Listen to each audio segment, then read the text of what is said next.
ဖိတကြီးမင်္ဂလာပါခင်ဗျာအားလုံးပဲစိတ်ချမ်းသာခြင်းကိုယ်ချမ်းသာခြင်းနဲ့ပြည့်စုံကြပါစေနော်ခုတလောရာဒီတိုင်းပဲမှာလေရေတွေကြီးနေတယ်ဖိတကြီးလဲအားလုံးပဲဒီကောင်းကြမ်းမှကြပါစေခင်ဗျာရှေးပေးတင်နေတဲ့ဖိတကြီးများအားလုံးစသရအဆင်ပြေကြပါစေလို့နော်ပထမဦးစွာဆုတောင်းမြတ်တာပူတာအပ်ပါတယ်တခြားတော့မဟုတ်ပါဘူးကျွန်တော်နည်းနည်းအရင်တော့ဖတ်ဘူးတဲ့စာအုပ်ကလေးတွေရှိတယ်ဗျသူအဲ့ဒီရလေးတွေကကျွန်တော်ဟာတာကိုအရင်ပြောရင်ကောင်းမလားကျွန်တော်စိတ်ဝင်စားတဲ့ဟာလေးအရင်ပြောရင်ကောင်းမလားပေါ့နော်ဘယ်ဟာအရင်ပြောရမလဲတော့မသိဘူးကျွန်တော်အဲ့ဆိုလို့ရှိရင်ကျွန်တော်ဟာတာလေးတစ်ခုတော့ကျွန်တော်အရင်ပြောမယ်ယူထောင်ဘလော့ပေါ့လေနော်စိတ်ကြမ်းမာရေးဘလော့ပေါ့ယူထောင်လို့မဟုတ်စိတ်ကြမ်းမာရေးဘလော့ပေါ့အဲ့ဒီစိတ်ကြမ်းမာရေးဘလော့ထဲမှာစာအုပ်ထဲရောက်တာเนาะကျွန်တော်ဖတ်ဖူးတာပါကျွန်တော်အဲ့ဒါလေးကိုပြန်ပြီးတော့ကျွန်တော်ပြန်ပြီးတော့ပြောပြမယ်ပေါ့တနေ့မှာစိတ်ကြမ်းမာရေးစေုံကကြမ်းမာရေးမကောင်းတဲ့လူတွေများလာတဲ့အခါကျတော့ဒီစေုံကလူနာတွေကမဆန့်တော့ဘူးစေုံကလူနာတွေကမဆန့်တော့ဆရာဝန်ကြီးတွေလည်းကောင်းခဲကုန်ရောဘာဖြစ်လို့လဲဆိုတော့တချို့ကလည်းကောင်းနေပြီးတော့အိတ်ဆရာလည်းရှိတယ်စားဆရာလည်းမှန်တယ်ဆိုတော့သူတို့ကစိတ်မနှံ့ဘူးဆိုပြီးတော့ပြောမယ်ဆိုလို့ရှိရင်တော့ဗျာပွင့်နေပြောရင်တော့အယူကဆက်နေတယ်ပေါ့ဗျာအယူကဆက်နေတယ်ပေါ့အဲ့တော့အယူကဆက်နေတယ်ဆိုတော့ဒီလိုယူချအောင်ဆောင်တဲ့လူတွေကိုစိတ်မနှံ့ကြအောင်ဆောင်တဲ့လူတွေကိုကောင်းရင်ကောင်းသွားတဲ့လူတွေကိုပြန်လွတ်လိုက်တော့ဆရာဝန်ကြီးကငါတို့ဒီမှာဆေးရုံမှာလည်းအများများနေပြီလူမဆန့်တော့ဘူးပေါ့နော်ဆိုပြီးတော့အစည်းအဝေးခေါ်လိုက်တော့โอเคဆရာဝန်တွေဆရာမတွေကတိုင်ပင်ပြီးတော့ဘာလို့လဲဆိုတော့စိတ်မနှံ့တဲ့သူတွေစိတ်ကြမ်းမာရေးမကောင်းတဲ့သူတွေအကုန်လုံးကိုကဲမင်းတို့ကောင်တွေအကုန်လာကြမင်းတို့ငါတို့စတူဒီလာကျွေးမယ်ဆိုပြီးတော့ပြောလိုက်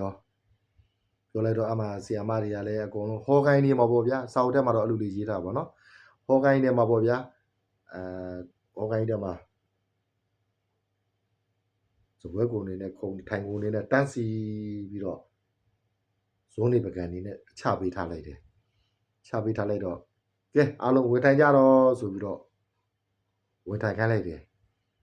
ရိုလူရပေါ်လေးဝင်ထိုင်ကြတော့အမှဝင်တော့တကယ်တမ်းကျတော့အဲ့ဒီရဲ့ဇွန်းနဲ့ပကံထဲမှာဘာမှမထည့်တာဘူးအလွတ်ကြီးပဲအဲ့အလွတ်ကြီးကိုပဲကျွေးမှာစမ်းတတ်တာပေါ့ဗျာပြောမစလို့စမ်းတတ်တာပေါ့အဲ့အလွတ်ကြီးကိုပဲကျွေးတော့ကဲအားလုံးပဲစပြီးတော့စားလို့ရပါပြီလို့ဆရာတွေဆရာမတွေကပြောလိုက်တယ်ဆိုတဲ့အချိန်မှာပြောလိုက်တော့အဲ့မှာစားကြတာဗောစားအားရပါစားကြတာအများကြီးပဲရေးတယ်ကြိတ်တာအမှဘိုက်တွေလည်းစာနေကြနေတူပါတယ်ရေးလည်းတီးတာအဲ့ဒီချိန်မှာဆရာမကြီးတွေဆရာဝန်တွေကလည်းစောင့်ကြည့်နေကြတာဗောစောင့်ကြည့်နေတယ်မှာတယောက်ကမစားဘူးဗျစားတော့ဆရာဝန်ကြီးကဟိုမှာတွေ့လာတယောက်တွေ့ပြီမစားဘူးဒီကောင်ပကံထဲမှာမရှိမှန်းသိတယ်တွားမင်းရဲ့ဒီကောင်ဆိုပြီးတော့နတ်စမတယောက်ကပြေးပြီးတော့တွားမေးလိုက်တာပေါ့တွားမေးလိုက်တော့ကဲစားလေမင်းဘာလို့မစားတာလဲဟိုမှာသူများခါတွေတော့အားရပါရစားနေကြတယ်မင်းလည်းပိုက်စားနေတယ်မလားစားလေဆိုပြီးတော့စားခိုင်းတော့အောက်ကစိတ်ကြမ်းမာရေးဖြစ်နေတဲ့တယောက်ကဆရာမကိုဒီလိုကြည့်တယ်ဆရာမယူနေလားသူကဆရာမယူနေလားတဲ့ အဲ့ပေါ့ဘာမှမရှိတာယူစားခိုင်းမှာတော့ဆရာမယူနေလားပေါ့ဆရာမကတော့ဒီကောင်ဟုတ်ပြီဒီကောင်ပကံထဲမှာဘာမှမရှိမဲ့ဒီကောင်သိနေတာပဲဒါကြောင့်ဒီကောင်မစားတာဒီကောင်ကောင်းနေပြီကျဲဒီကောင်ကောင်းနေတာကိုဒီကောင်ညတာပါလေးနဲ့ဆက်နေတော့ပေါ့နော်ထပ်ပြီးစမ်းတက်လာအောင်မယ်အော်အေးဟုတ်ပါလေဆရာမယူနေတာဟုတ်ပါလေဆရာမယူနေတာပါကဲဟုတ်ပါပြီမင်းကဘာလို့မစားတာလဲဆရာမကိုပြောပြပါအောင်ဆိုတော့ဆရာမကလည်းတဲ့အဲ့ကောင်တွေကယူနေလို့စားကြတာဟာဒီကစားနေရကောင်တွေယူနေလို့တဲ့အေးဘောဘာမှမရှိတာယူအားရပါရစားနေတာအဲ့ဒါ तू ပြောတာလည်းမှန်တာပဲနော်အဲ့နဲ့ဆရာမကလည်းဟုတ်ပြီဒီကောင်ဒါလည်းသိတယ်ကျဲဒီကောင်ဒါလည်းသိတယ်ဒီကောင်လူကောင်းပဲဒီကောင်ကောင်းနေပြီဒီကောင်ထပ်မေးဦးမယ်ကဲဟုတ်ပါပြီသူတို့ကယူလို့စားကြတာဟုတ်တယ်အမင်းကတော့နေပေါင်းမင်းကဘာလို့မစားရလဲမင်းမစားရတဲ့အကြောင်းဆရာမပြောပြပါအောင်မင်းဘာလို့မစားရလဲဆရာမဒီလိုကြီးကြည့်ဆရာမကလည်းဒီလောက်အငွေ့တွေတထောင်းထောင်းနဲ့ပူလောင်နေရပြီးစားရင်ရှားချက်သွားမှာဗောဆရာမရဲ့ဟာဆရာမအမလေးတော့သူကအဆိုးဆုံးဖြစ်နေတယ်